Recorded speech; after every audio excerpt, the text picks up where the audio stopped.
और बहुत उत्सुक है कि हम भी सारे इसरो जो अधिकारी है उन सभी को अभिनंदन करना चाहते हैं।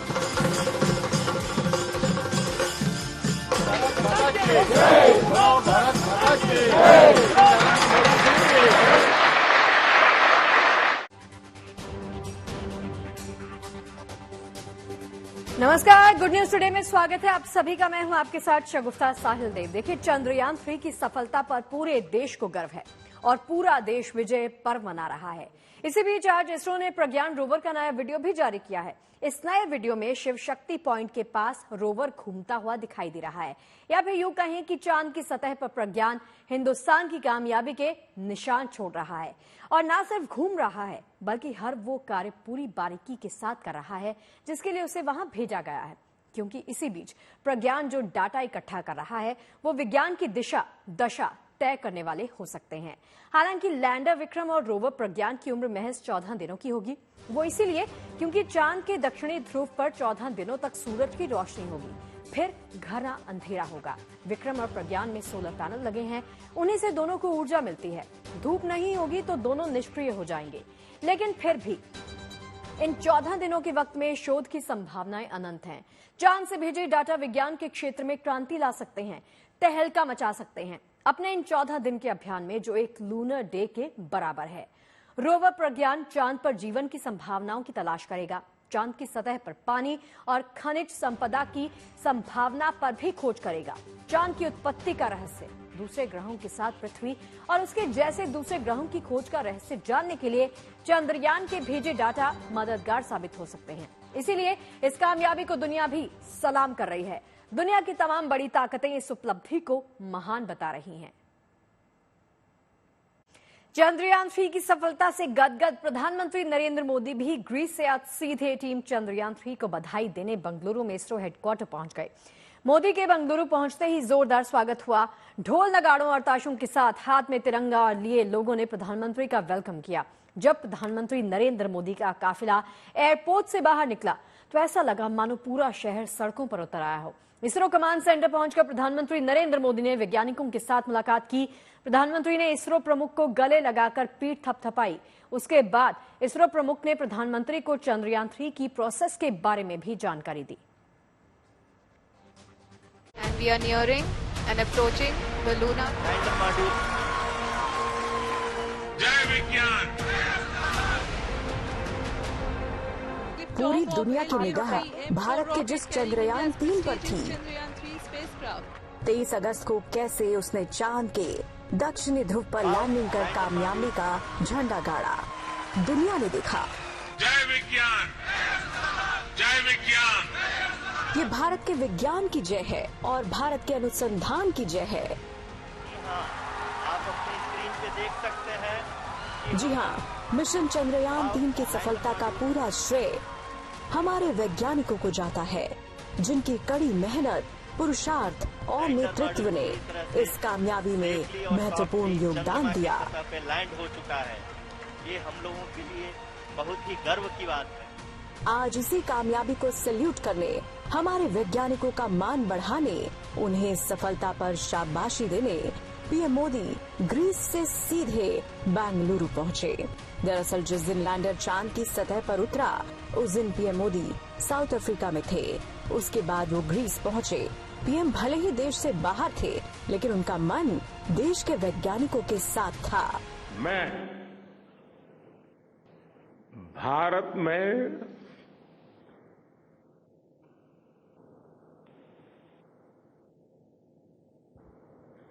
आते ही जल्द से जल्द आपके दर्शन करना चाहता था।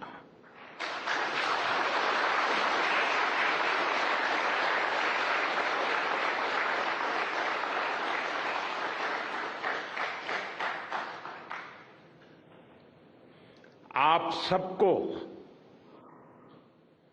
सैल्यूट करना चाहता था।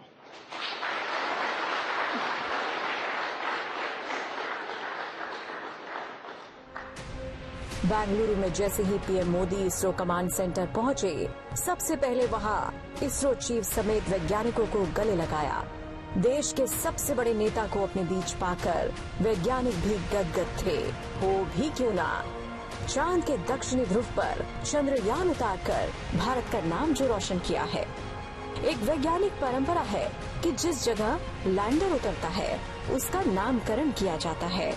इसरो ने भी लैंडिंग वाली जगह का नामकरण किया है। पीएम मोदी ने इसरो हेडक्वार्टर में इसे सबको बताया। जिस स्थान पर चंद्रयान 3 का मून लैंडर उतरा है, अब उस पॉइंट को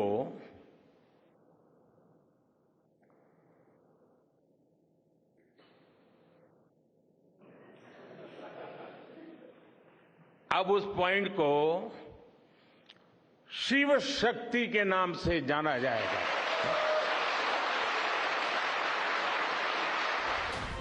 लैंडिंग पॉइंट का नाम शिव शक्ति पॉइंट करने की वजह भी पीएम मोदी ने बताई। प्रधानमंत्री ने कहा कि इस मिशन को सफल बनाने में महिला वैज्ञानिकों का प्रमुख योगदान है, इसीलिए नारी शक्ति को सलाम है। जिस मन से हम कर्तव्य कर्म करते हैं, विचार और विज्ञान को गति देते हैं, और जो सबके भीतर मौजूद है, वो मन शुभ और कल्याणकारी संकल्पों से जुड़े।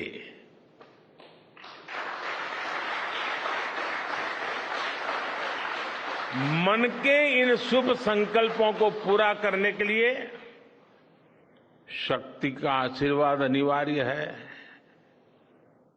और ये शक्ति हमारी नारी शक्ति है। सृष्टि स्थिति विनाशानाम शक्ति भूते सनातनी, अर्थात निर्माण से प्रलय तक पूरी सृष्टि का आधार नारी शक्ति ही है। पीएम मोदी ने कहा कि साल 2019 में जिस जगह पर चंद्रयान 2 का लैंडर क्रैश हुआ था, उस जगह को तिरंगा पॉइंट के नाम से जाना जाएगा, जो इस बात का प्रतीक है कि हमने विफलता से कैसे सीख ली। चंद्रयान 2 के पद चिन्ह जहां है, वो स्थान आज से तिरंगा पॉइंट कहलाएगा। यही नहीं, पीएम मोदी ने हर साल 23 अगस्त को नेशनल स्पेस डे मनाने की भी घोषणा की। 23 अगस्त को जब भारत ने चंद्रमा पर तिरंगा फहराया, उस दिन को अब हिंदुस्तान नेशनल स्पेस डे के रूप में मनाया जाएगा। इसरो हेडक्वार्टर में पीएम मोदी ने वैज्ञानिकों से लैंडर और रोवर की पूरी जानकारी ली। इसरो चीफ ने मिशन से जुड़ी बारीकियों के बारे में पीएम मोदी को बताया। पीएम मोदी भी इस अभियान से जुड़ी हर छोटी से छोटी बात को समझ रहे थे। विक्रम ने कैसे चांद की सतह पर लैंडिंग की और फिर कैसे रोवर प्रज्ञान को नीचे उतारा गया, सब कुछ पीएम ने समझा। पीएम सुबह 5:55 पर बेंगलुरु पहुंच गए थे।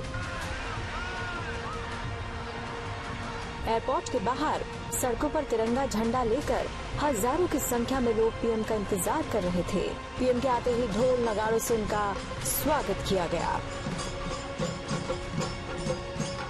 प्रधानमंत्री के समर्थक बस उन्हें एक झलक देख लेना चाहते थे। पीएम मोदी ने भी समर्थकों को निराश नहीं किया। एयरपोर्ट के बाहर बने एक छोटे से मंच से प्रधानमंत्री ने लोगों को संबोधित किया। तो जो दृश्य मुझे आज बेंगलुरु में दिख रहा है, वही मुझे ग्रीस में भी दिखाई दिया, जोहान्सबर्ग में भी दिखाई दिया। इस संबोधन के बाद पीएम का काफिला इसरो कमांड सेंटर की ओर बढ़ गया। इस दौरान पीएम हाथ हिलाकर उनकी झलक देखने को आतुर जनता का अभिवादन करते रहे और फिर इसरो कमांड सेंटर पहुंचकर पीएम मोदी ने न सिर्फ वैज्ञानिकों को सम्मानित किया, बल्कि उनकी अथक मेहनत की प्रशंसा भी की। प्रधानमंत्री ने चांद के दक्षिणी ध्रुव पर चंद्रयान की लैंडिंग को पूरी मानवता के लिए सफलता बताया। जाहिर है आज हिंदुस्तान की इस कामयाबी से पूरी दुनिया को भी आशा है कि चांद के कुछ ऐसे राज दक्षिणाई ध्रुव से निकल सकते हैं जिनसे पूरी मानव जाति लाभान्वित होगी। Bureau report, good news today. तो लैंडर से निकलने के बाद प्रज्ञान रोवर अब तक 26 फीट की दूरी तय कर चुका है। उसके दोनों पेलोड्स ऑन हैं, काम कर रहे हैं। इसके अलावा इसरो ने बताया है कि प्रोपल्शन मॉड्यूल, लैंडर और रोवर के सभी पेलोड्स अब काम कर रहे हैं। मानो कि हिंदुस्तान के निशान प्रज्ञान छोड़ता चला जा रहा है। तो जाहिर सी बात है कि प्रज्ञान की ये चहलकदमी विज्ञान और अनुसंधान में दशा दिशा तय कर सकती है।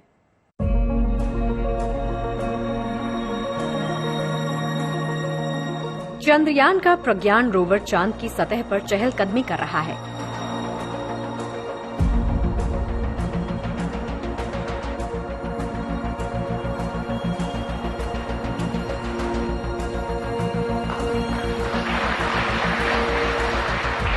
अपनी कामयाबी के निशान छोड़ रहा है। हमारा प्रज्ञान लगातार चंद्रमा पर अपने पद चिन्ह छोड़ रहा है। अलग अलग कैमरों से ली गई जो तस्वीरें अभी रिलीज हुई और मुझे देखने का सौभाग्य मिला, वो अद्भुत है। चंदा मामा अब हमारे घर के हो चुके हैं, एकदम पास आ गए हैं। क्योंकि चंद्रयान का रोवर प्रज्ञान डाटा इकट्ठा कर रहा है तो लैंडर विक्रम लगातार वहां से तस्वीरें भेज रहा है। 23 अगस्त को जब हिंदुस्तान के चंद्रयान 3 ने चांद के साउथ पोल पर कामयाबी के साथ सॉफ्ट लैंडिंग की थी तो पूरा देश जश्न में डूब गया था।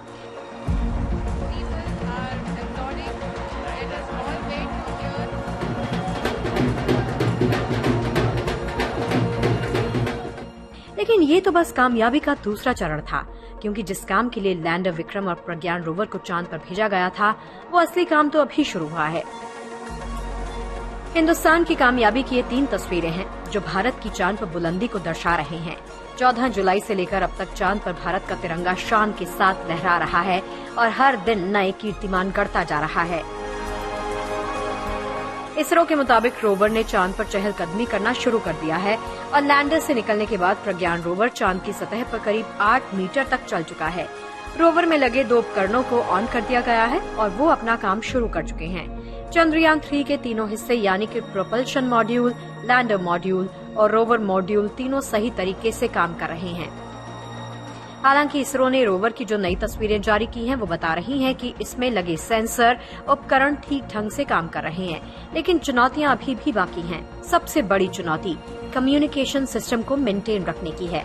प्रज्ञान रोवर सीधे इसरो से संपर्क नहीं कर सकता। इसरो लैंडर के जरिए रोवर के संपर्क में है। लैंडर और रोवर की सेफ पोजीशन भी एक बड़ी चुनौती है, क्योंकि चांद की सतह पर भी लगातार भूकंप आते रहते हैं। अगली बड़ी चुनौती है पावर सप्लाई को मेंटेन रखना। इसके अलावा चंद्रमा से टकराने वाले उल्का पिंड भी मिशन के लिए खतरा बन सकते हैं। इस वक्त किसी भी चूक की कोई गुंजाइश नहीं। इन सभी चुनौतियों से निपटने के लिए इसरो की टीम दिन रात काम में लगी है।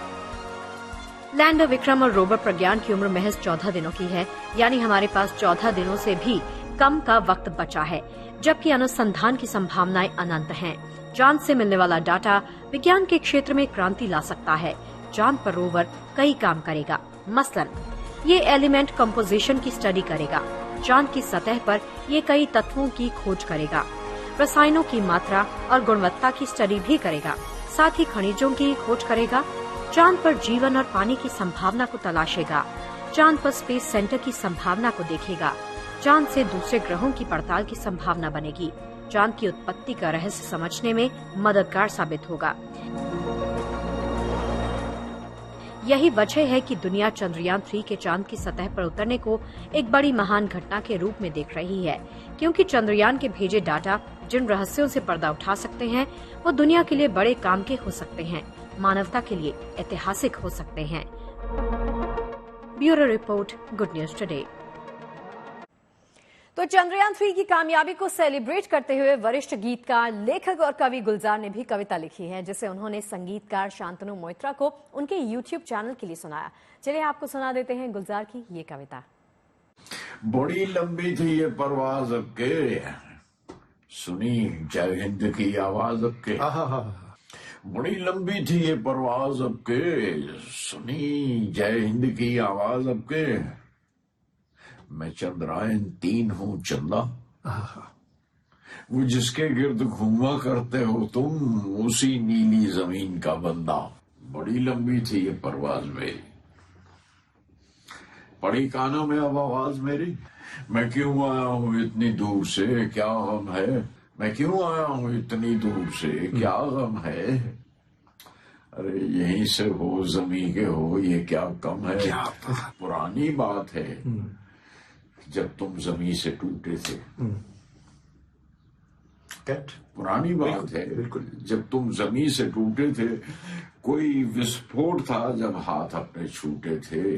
वाह, समझना चाहता हूँ कब हुआ आगाज अब के, बड़ी लंबी थी परवाज अब के, पुरानी बात है जब तुम जमी से टूटे थे, कोई विस्फोट था जब हाथ अपने छूटे थे। वाह, समझना चाहता हूँ कब हुआ आगाज अब के, जिस time I come from that, हमारी मिट्टी की शायद कोई पहचान निकले, जमीन या चांद, बिल्कुल हमारी मिट्टी की शायद कोई पहचान निकले, कहीं सूखा हुआ पानी या रेगिस्तान निकले। वाह वाह, तुम्हारी सांस चलती है, कोई ऐसा निशान निकले, वहां ऑक्सीजन थी पहले अगर इम्कान निकले, तुम्हारी सांस चलती है, कोई ऐसा निशान निकले, वहां ऑक्सीजन थी पहले अगर इम्कान निकले। सुनो 16 कलाओं का बता दो राज अब के, बड़ी लंबी थी ये परवाज अब के। ब्यूटीफुल।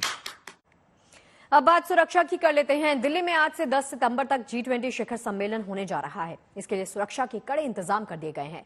विशेष रूप से शिखर सम्मेलन के लिए दिल्ली आने वाले G20 के नेताओं और दूसरे हाई प्रोफाइल नेताओं की सुरक्षा का मसला सबसे ज्यादा खास हो जाता है। इसको देखते हुए दिल्ली पुलिस ने जबरदस्त तैयारी कर दी है। इसी सिलसिले में दिल्ली पुलिस ने अपनी SWAT टीम की 19 लेडी कमांडोज को खास मेहमानों की सुरक्षा के अग्रिम मोर्चे पर तैनात करने का फैसला कर लिया है। क्या है इन कमांडोज की खासियत, कैसे ये करेंगी काम, ये सब कुछ जानने के लिए देखिए हमारी ये खास रिपोर्ट।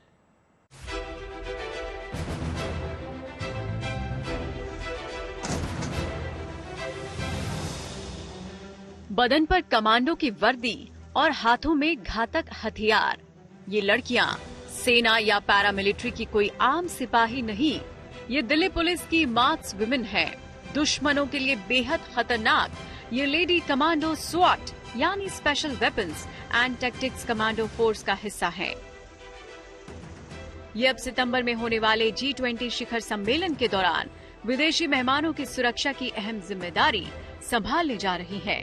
और G20 हमारे लिए बहुत ही महत्वपूर्ण है, तो उसकी सुरक्षा के लिए जो हमें जिम्मेदारी दी गई है, हम उसे पूरी तरह से सफल बनाएंगे। G20 समिट में सिक्योरिटी जो भी हमारी ड्यूटी होगी, कोई भी एंटी टेररिस्ट एक्टिविटी ना हो, और कुछ भी ऐसा जो पब्लिक में या फिर कुछ भी आम जो वहाँ से जो राष्ट्राध्यक्ष आएंगे उनकी सेफ्टी में कोई भी चूक ना हो, उसके लिए पूरी तरीके से तैयार है। SWAT कमांडो फोर्स आतंकवाद निरोधक कार्रवाई में माहिर मानी जाती है। SWAT में 200 कमांडो हैं। इनमें से 19 लड़कियों को G20 सम्मेलन की सुरक्षा के लिए खास तौर से सिलेक्ट किया गया। मध्य प्रदेश में करेरा के ITBP कमांडो ट्रेनिंग सेंटर में इन्हें प्रशिक्षण दिया गया। इन कमांडोज को 1 महीने तक कड़ी ट्रेनिंग दी गई। इन्हें आधुनिक हथियार चलाने की ट्रेनिंग दी गई। खास बात यह है कि ये 300 फीट की दूरी से अचूक निशाना लगा सकती हैं। ये सिक्के के बराबर 4 सेंटीमीटर के टारगेट पर सटीक निशाना लगाने में सक्षम है। हमारी मल्टी वेपन से शॉर्ट लॉन्ग रेंज वेपन से हमारी ट्रेनिंग हुई है, और जैसे कि आपने पूछा नाइट फायर, हमारा नाइट फायर भी हुआ है, और काफी एडवांस वेपन थे उनके पास, उनसे हमें बहुत अच्छी ट्रेनिंग हुई है। काफी हार्ड थी लेकिन काफी मजेदार भी थी। दिल्ली देश का पहला राज्य है जिसके पास महिला SWAT कमांडो दस्ता है। 2018 में इस यूनिट को दिल्ली पुलिस में शामिल किया गया था। ये कमांडो किसी भी ऊंची इमारत पर आसानी से चढ़ सकती हैं और दूर से ही किसी भी लक्ष्य पर हमला कर सकती हैं। सख्त ट्रेनिंग के बाद हाईटेक आधुनिक हथियारों और साजो सामान से लैस ये महिला कमांडो अपनी जिम्मेदारी निभाने में सक्षम हैं।